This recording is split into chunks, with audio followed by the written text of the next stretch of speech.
ساتوی پسروینو داد شهیدانو کور داد باتورانو کور داد باتورانو کور داد باتورانو کور داد باتورانو کور ساتوی پسروینو داد شهیدانو کور داتورانو کور داد باتورانو کور. Good evening. Welcome to RTA News. Today is Thursday, July 17, 2025. Thanks for joining us. Interior Minister Khalifa Sarajuddin Haqqani says that restoring the Islamic system and implementing Sharia is a major responsibility requiring sincerity and effort. Speaking at the closing of a week-long capacity building seminar for provincial directors, he urged them to work for the system's good reputation and maintain strong ties with the public, which strengthens trust between Emirate and the people. Kazakh companies are partnering with Afghan firms to establish lead processing factories in Afghanistan. According to the Ministry of Mines and Petroleum, additionally, Kazakh Buryano has initiated exploration of mineral deposits in the country, focusing on investments in zinc and lead mines. Here is the report. Kazakh media have reported that the company called Kazakh Buryano has begun exploring the mineral deposits in Afghanistan. They have found that the country's lead and zinc reserves are significant and can be processed relatively easily.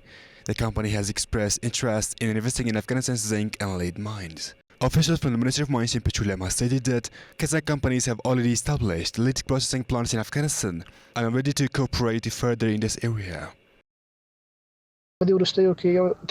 Recently, Kazakh investors along with Afghan investors have established a lead processing factory within the country. Overall, all foreign investors involved in mining investment, exploration, extraction and factory establishment for processing within Afghanistan are welcomed and supported by the Ministry of Mines and Petroleum.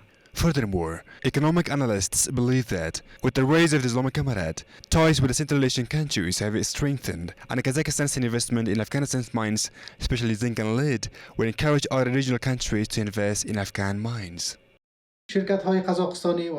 Kazakh companies as well as these from other countries that cooperate with the government and the mining sector, given their capacities in Afghanistan and Kazakhstan, can play a crucial role in the improved extraction, exploration and processing of Afghanistan's minerals.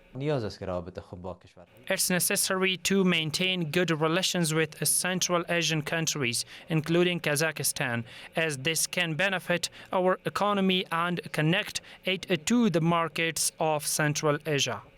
The overall belief is that Afghanistan has vast mineral reserves and that security is currently strong in the country, allowing international companies to invest, which will soon lead to a stable economy.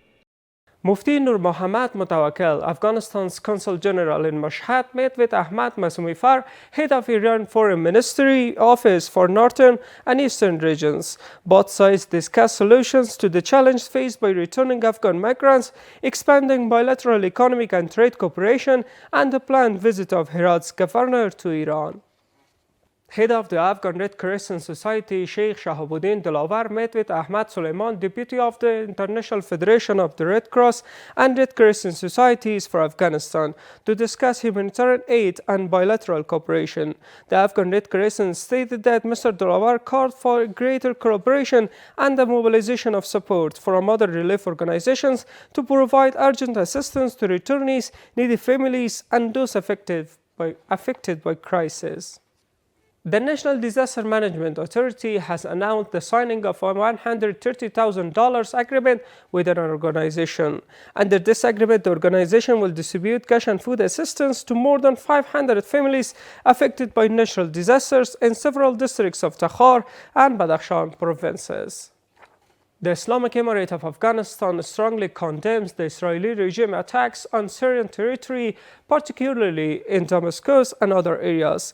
It considers such aggression not only a violation of sovereign states' authority, but also a systematic crime aimed to further destabilizing the region and spreading chaos. The Islamic Emirate calls on influential countries and organizations in the region to fulfill their responsibilities, prevent these Israeli aggressions, and respect the sovereignty and the independence of the Syrian people and their legitimate government. Work on two development projects worth over 6 million Afghanis has begun in the Kholam district of Samangan province. According to local officials, once completed, these projects will resolve transportation issues for residents and protect dozens of homes and hundreds of acres of agricultural land from seasonal floods. 500 personnel from the 203 Mansouri Corps graduated after completing 3 months of military, professional, and ideological training. The ceremony was attended by senior commanders, religious scholars, and officials. The speaker emphasized the importance of a professional and ideologically strong Islamic army to uphold the system values of piety, knowledge, faith, and justice. They urged graduates to protect public resources, treat citizens well, and share their knowledge with others. 16 individuals have been arrested in Kabul and several other provinces on charges of selling and trafficking narcotics. The Ministry of Interior Affairs reported the counter-narcotics police arrested 5 individuals in separate operations in Kabul, while 11 others were detained in Baghlan, Khost, Laghman, Balkh, and Helmand provinces, where various types of narcotics were seized from the arrested individuals. Officials added that in operations conducted by their forces in Farah province, 2 drug processing and production factories were burned down. 1,200 young personnel of the 215 Azam Corps graduated from Khorab District Training and Educational Center after completing 3 months of military, professional, and ideological training.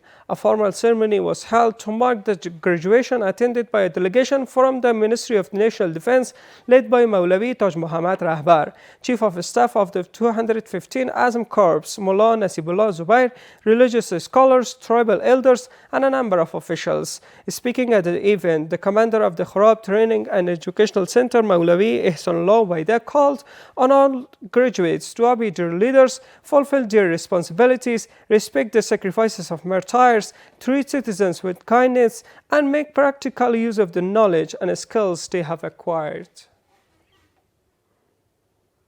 That was all for tonight. Thanks for being with us. Have a great night.